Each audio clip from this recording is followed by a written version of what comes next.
Well, I listened to the 8-minute speech that the president gave last night, and I thought he summed it up well.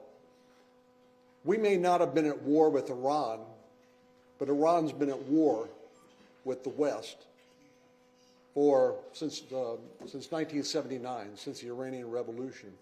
And they've killed numerous Americans in various terrorist acts in the Middle East. And the bottom line is, as you heard the president say, Iran cannot get a nuclear weapon.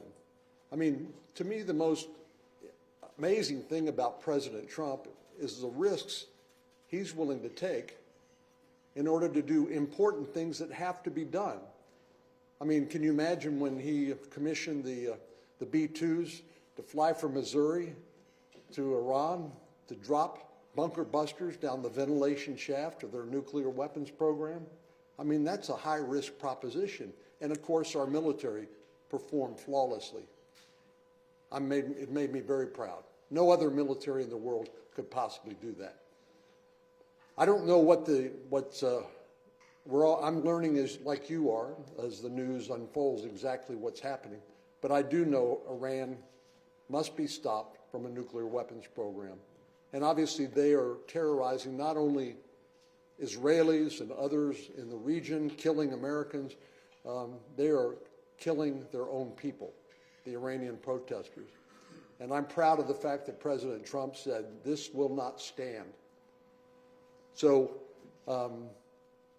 I support the president's decision to go into Iran. Hopefully, lives will not be lost needlessly, but this always entails risk. But we know that Iran will not stop unless the United States and our allies stop them, and we have to do that.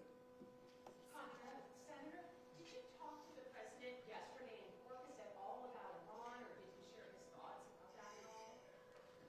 Did I talk to him about what? About Iran. Iran yesterday. Iran.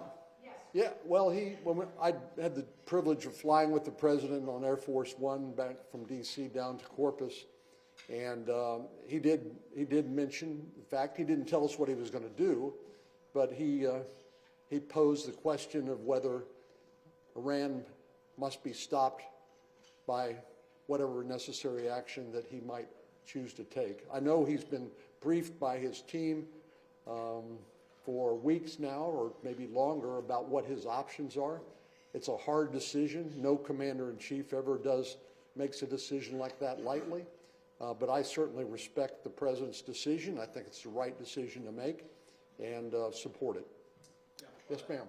Just our last time to CNN, just a two-part question. Should the president have sought official consultation from lawmakers before launching the strike?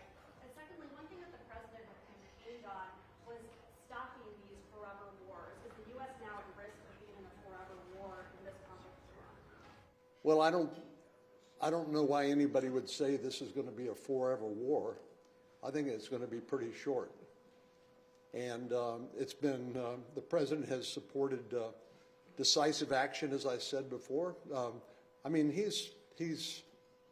I'm proud of the fact that the president's willing to make hard decisions for the benefit of the American people and world peace, and to take these kinds of decisive actions.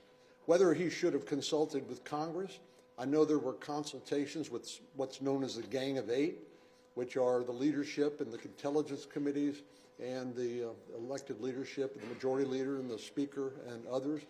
I don't know what they were told because that was a close hold, but I do know it's important to maintain secrecy.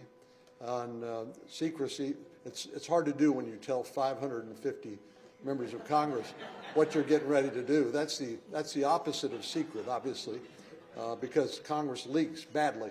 So I do think if it's true that there was a gathering of the leadership of the regime and the IRGC, the Iranian Revolutionary Guard Corps, and others in a single location, and they were able to strike them because of that secrecy, I think it was well worth it.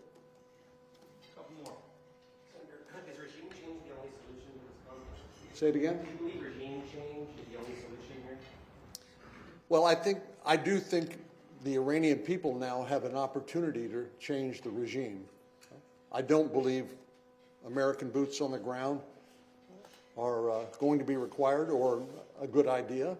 I do think the Iranian people now have that opportunity. It's not going to be easy because these authoritarian regimes, the leadership goes and basically kills everybody that could compete with them and compete for their power. And then they destroy the institutions that would otherwise be there to support a regime, a new regime, if it were to change. So it's not going to be easy, but I do believe the Iranian people now have the opportunity, and they deserve that opportunity to choose freedom and to choose a new regime in the process.